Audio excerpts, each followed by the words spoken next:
Bienvenido a otro video de Universidad Cristo. Y en este video voy a poner unas gafas y estas gafas van a representar lo que para mí, en mi persona, desde que nací, representó el conocimiento que tuve sobre la vida de Jesús. Un conocimiento que a través de la historia desde que nací vino a ser un conocimiento de un punto de vista religioso, teológico y más significativo desde este punto de vista. Que Dios se hizo carne, que Dios se encarnó en la vida de Jesús, por ende el nacimiento de Él fue muy diferente al nacimiento de un ser humano, en este caso el nacimiento que yo tuve, o el nacimiento de todo ser humano que ha nacido en este mundo, que han conllevado una relación de dos personas, varón y mujer. Entendemos y se cree bajo estos lentes que así es la historia, y con mucho respeto de esta historia quiero hablar y de lo importante que la vida de Jesús y su historia. Jesús, quiero hablar de un punto de vista de Jesús, un hombre. Jesús, un ser humano. Jesús, una persona como tú y como yo, y más significativo, con alguien que nos podemos relacionar perfectamente, porque así como fue históricamente, así nosotros podemos ser. Y desde ahí quiero partir compartiendo algunos puntos de por qué la historia de Jesús, de un punto de vista humano, es tan significativa y lo mucho que importa, porque para mí ha venido a ser en estos años, ha sido como una pieza gigantesca en un rompecabezas. ¿Cuál rompecabezas? El de esta hermosa vida, la única que tengo. Tengo 50 años y es la única vida que he vivido. Y desde que nací he tenido el mundo en el cual he vivido ha sido condicionado, ha sido creado, basado a la fe y a la, como diríamos, al grupo de personas, a la ciudadanía, a las relaciones, desde que nací en mi contexto cultural. Y me he dado cuenta que en los años ha sido necesario, y al uno ir aprendiendo e indagando más sobre lo que ha sido importante, en este caso para mí la historia, y en este caso las historias de la Biblia, y en peculiar la historia de Jesús, ha sido significante lo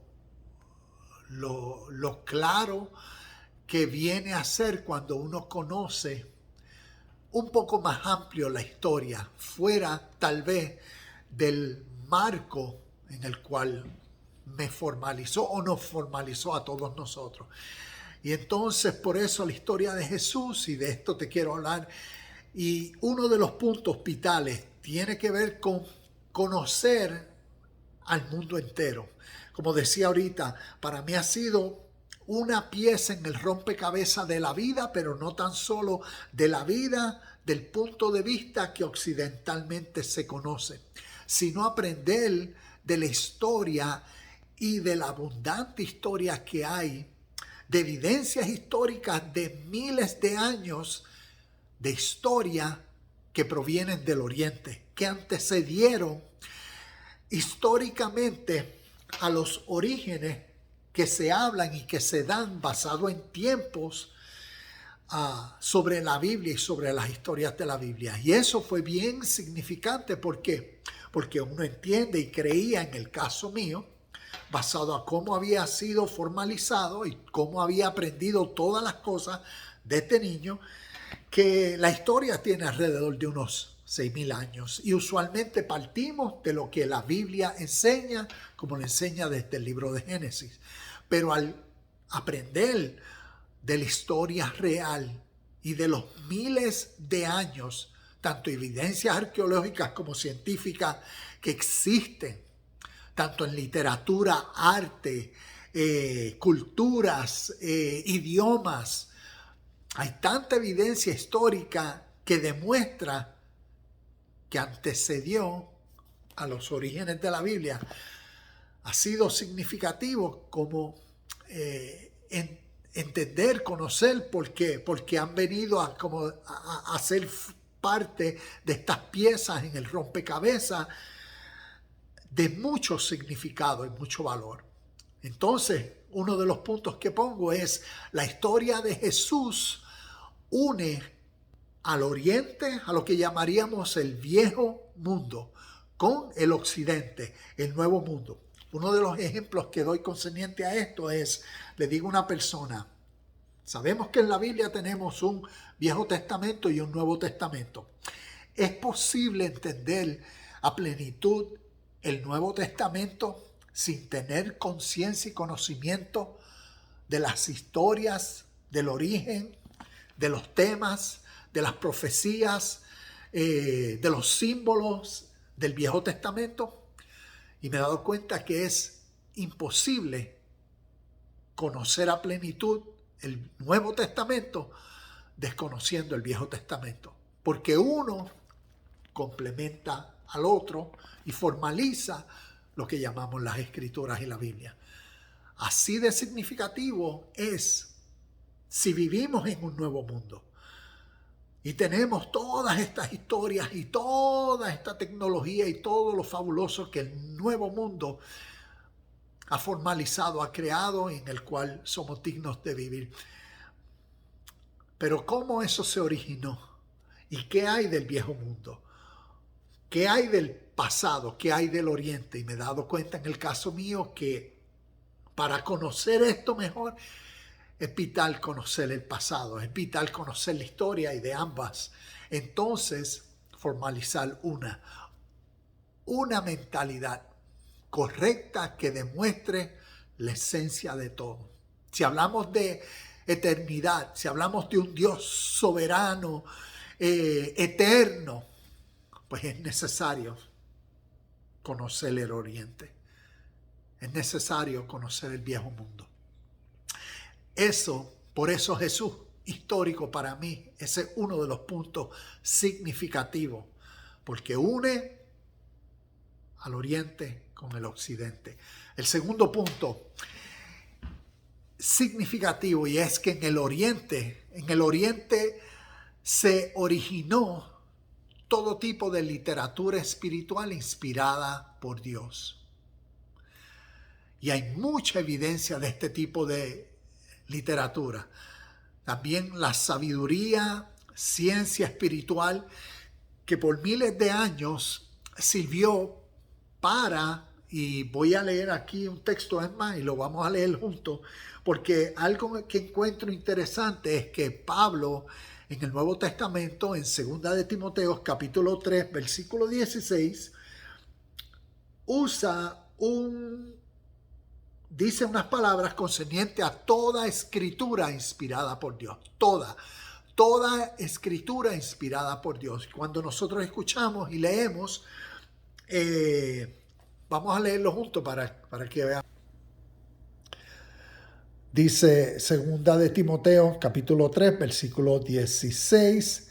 Dice, toda la escritura es inspirada por Dios y es útil para enseñarnos lo que es verdad y para hacernos ver lo que está mal en nuestras vidas. Nos corrige cuando estamos equivocados y nos enseña a hacer lo correcto. Dios la usa para preparar y capacitar a su pueblo para que haga toda buena obra. Entonces vemos lo que nos dice las escrituras, toda escritura inspirada por Dios. Y algo interesante que tiene que ver, como nos dice Mateo capítulo 2, versículo 1, cuando habla de los hombres sabios del oriente que fueron a visitar a Jesús, llamamos y conocemos la historia como los 3 reyes magos. Y la pregunta es, ¿qué tipo de sabiduría existía en el oriente? Que estos 3 hombres sabios trajeron 3 obsequios para el nacimiento del rey de los judíos. ¿Qué simbolizaron, qué representaron estos regalos que ellos trajeron? Entonces es interesante en qué consistía esta sabiduría. Y cuando uno estudia la literatura del Oriente se da cuenta de la mucha literatura y tradiciones orales que existieron por miles de años, que sirvieron y han sido útiles, porque hasta el día de hoy siguen presentes en medio de nosotros, han sido útiles para cumplir lo que aquí Pablo enseña. Nosotros leemos la Biblia y entendemos que Pablo claramente se tiene que estar refiriendo a que cuando habló en contexto se refería a que al Viejo Testamento, porque Timoteo no sabía ni tenía idea de que existía un Nuevo Testamento, viéndolo en el contexto de cuando ellos lo escribieron y al grupo de personas que estuvieron leyendo estas cartas. Pero lo interesante es el espíritu eterno, la esencia de la vida recta, justa, moral, ética, amable, amorosa, pacífica, misericordiosa, compasiva. ¿Ves? Todas estas cualidades espirituales que son y han sido siempre útiles para transformar, reformar, para corregir, para ayudar a que un ser humano transforme su vida y viva bien, viva conforme a la capacidad que en sí mismo tiene de hacer obras buenas, de ser justo, de ser amable, de ser amoroso. Y eso es la esencia de las escrituras inspiradas por Dios que se originaron en el Oriente. Y quería, como decir, dar énfasis o mencionar eso porque es interesante.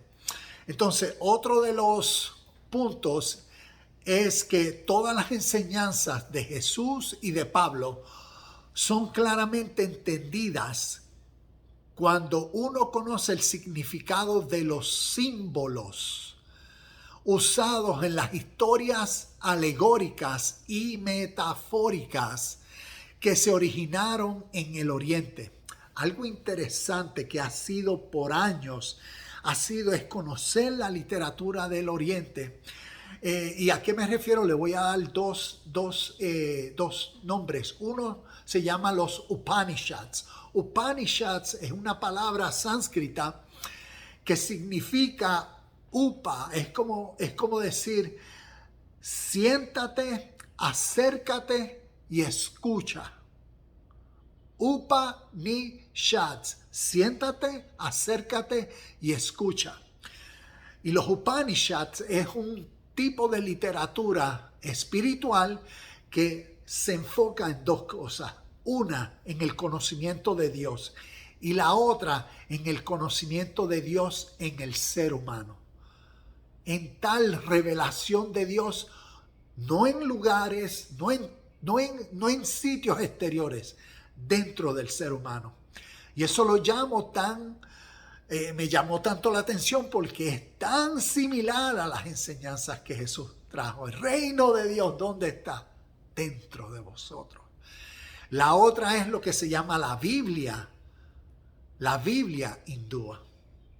Se llama Bhagavad Gita. Bhagavad Gita significa Bhagavad, Dios. Gita, canción. La canción de Dios.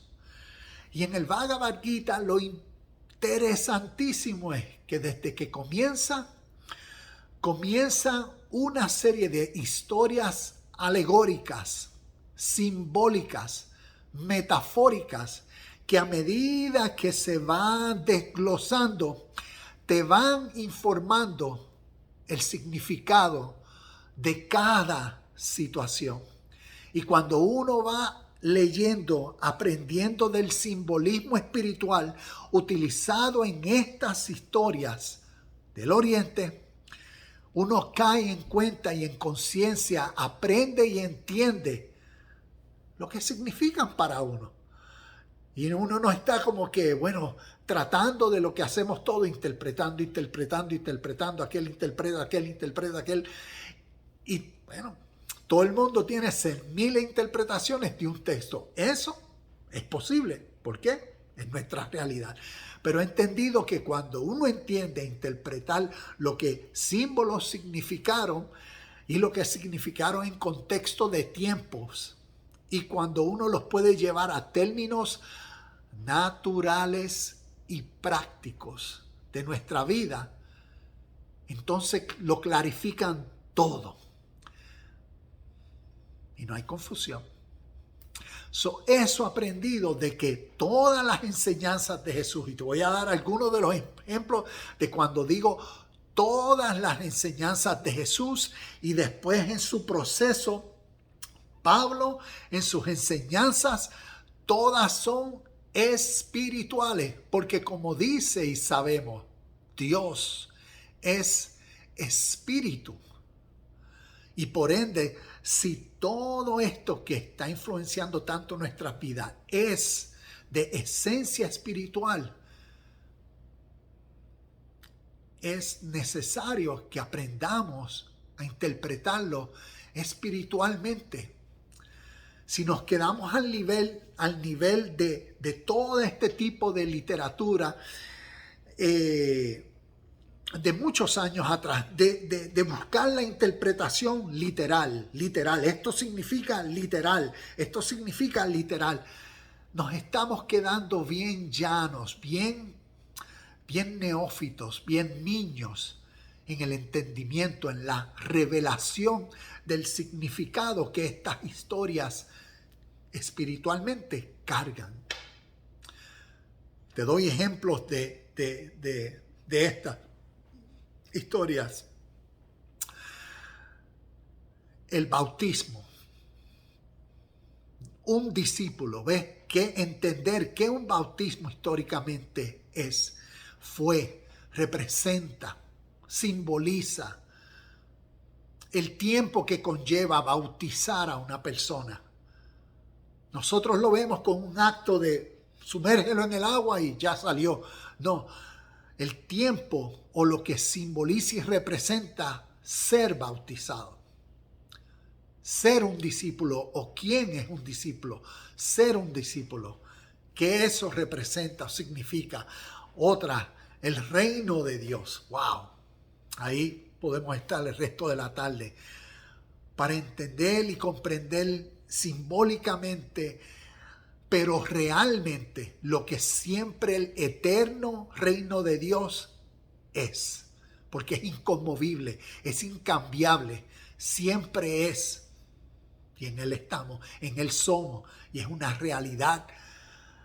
Y no hay quien se escape de tal realidad. Impresionante, pero es hermoso a la misma vez cuando magnificamos nuestra concepción de estos términos, ideas espirituales y su significado. Lo que viene a ser, como dije, el reino de Dios, el Espíritu Santo y fuego, ser bautizado en Espíritu Santo y fuego. Y voy a continuar porque quiero compartir las más que pueda. Lo que es muerte espiritual, lo que es alguien muerto espiritual, que eso representó, porque esos son términos que aquí en la Biblia constantemente nos están viniendo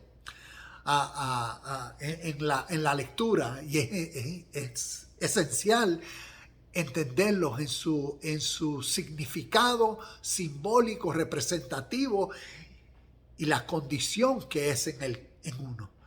Y cómo entonces uno resucita. ¿Qué es la gran salvación? ¿Qué es el salvo? ¿De qué? ¿Cómo uno es salvo?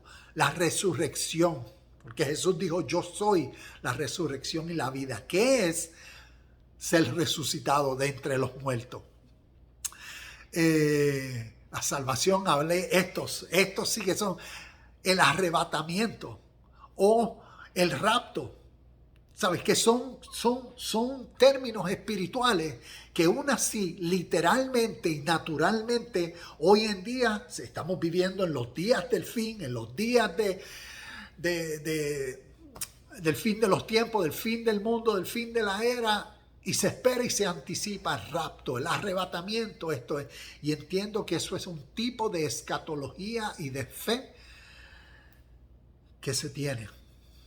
Pero a luz de Jesús histórico, uno entiende, como claro la Biblia nos enseña, que Pedro y Pablo tuvieron sus arrebatamientos, fueron arrebatados, tuvieron un rapto. Claro lo dice el libro de los Hechos y Pablo también los habla. Y es interesante entender espiritualmente que eso significó, para uno entenderlo naturalmente, que eso es, fue, es y siempre será. También interesante lo que es Apocalipsis o la revelación de Cristo. ¿Ves? Leemos Apocalipsis, fin de los tiempos, la revelación de Cristo. ¿Qué es tal iluminación? ¿Qué es tal reformación, transformación? Eso pasa en el ser. Eso pasa cuando un velo es removido. Y todo está hablando a términos espirituales que suceden dentro del ser.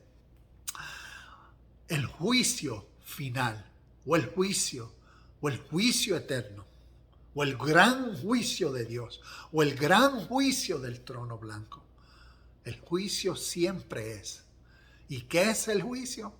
Vamos a seguir enseñando para ver todos estos términos a luz de Jesús histórico y lo que siempre es, significa, y cómo el juicio eterno siempre es y tiene que ver mucho con los frutos los conoceréis, o por los frutos los conoceréis. En eso está enlazado siempre el gran juicio eterno.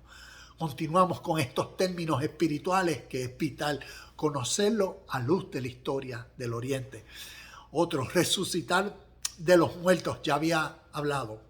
Este es vital, la segunda venida de Cristo. Interesante, significativo. So, para entender qué es la segunda venida de Cristo, es bueno entender históricamente la vida de Jesús histórico y por qué Él vino a ser llamado el Cristo. ¿Qué sucedió en su vida personal para que le dieran el título cuando Él preguntó, ¿quiénes dicen la gente que yo soy? Y le dijeron, tú eres esto, tú eres esto, tú eres esto. Y Pedro dijo, tú eres el Cristo, el Hijo de Dios. Y él dijo, bienaventurado eres, bendecido eres, Pedro, porque esta revelación, ¿ves? Este apocalipsis, los tuviste del Padre, de este Espíritu eterno. Ellos reconocieron el título en Jesús por las acciones y cómo Él vivió. ¿Y qué es este título de Cristo? Imagínate, ¿cómo sería una versión de ti con la mente de Dios, con la conciencia de Dios, con una unión plena con Dios, con un corazón lleno, pleno, con un espíritu sincero y humilde? ¿Cómo sería esa versión tuya? Con una paz que sobrepasa tu entendimiento porque lo comprendes todo en Dios, en esta realidad eterna. Esa es la capacidad que siempre ha sido y es la realización y la realidad que Jesús como hombre internalizó, manifestó, compartió. Por eso dijo, así como yo soy, como el Maestro, como ustedes me llaman su Señor, así vosotros seréis. Las cosas y obras que yo he hecho, vosotros, ustedes, las pueden hacer mayores. Así como yo he sido Cristo, cada uno debe desarrollar tal realización de Dios en el ser para ser un Cristo, que significa un ungido de Dios, un término espiritual, un hijo de Dios, que todos somos, pero no lo entendemos. Otro de los términos que es estar sentado a la diestra del Padre, que es caminar por las calles de oro y mar de cristal, que es el cielo. ¿Dónde se encuentra el cielo? Todos estos términos espirituales a luz de la vida de Jesús histórico y entender la espiritualidad originada por Dios desde el oriente, nos clarifica todas estas historias en la vida de Jesús y en las historias y en los contextos espirituales y en las enseñanzas espirituales que tanto Jesús, Juan el Bautista, Juan, Pablo y en algunas ocasiones Pedro y Santiago tocaron y finalizaron con Juan en Revelaciones o Apocalipsis. Y la última, la vida eterna. Algo interesante que es aprender, la vida eterna no es algo que sucederá después que moramos o después de la muerte. La vida eterna es algo que siempre es, porque va a luz a la unión de la realidad de la esencia de Dios, que siempre es. El amor, Dios, el amor siempre es. Por ende, la vida eterna es la unión del ser humano cuando todos estos temas espirituales son reformados y son transformados. Como la analogía de las gafas. Cuando el viejo hombre desaparece, es disuelto o disolvido o se espumó como una nube y ahora el nuevo hombre nace en Cristo a imagen del Ser Supremo, un ser espiritual, un ser eterno, un ser que jamás morirá, porque todos estos términos celestiales, espirituales, es necesario de entenderlos espiritualmente. Y para terminar, ¿por qué la historia de Jesús para mí es importante? Jesús fue un judío místico que demostró cómo un humano materializa todos estos términos espirituales en una vida natural para ser imitada. Por eso para mí su vida es tan significativa. Y en estos años espero que esta analogía o este uso sea de ayuda. Espero que nos motive a crear un diálogo, a compartir, a opinar. Me interesaría saber qué tú piensas de esto. ¿Qué preguntas tú tienes? Y espero que juntos podamos edificarnos mutuamente. Que tengas salud, gracia y paz siempre.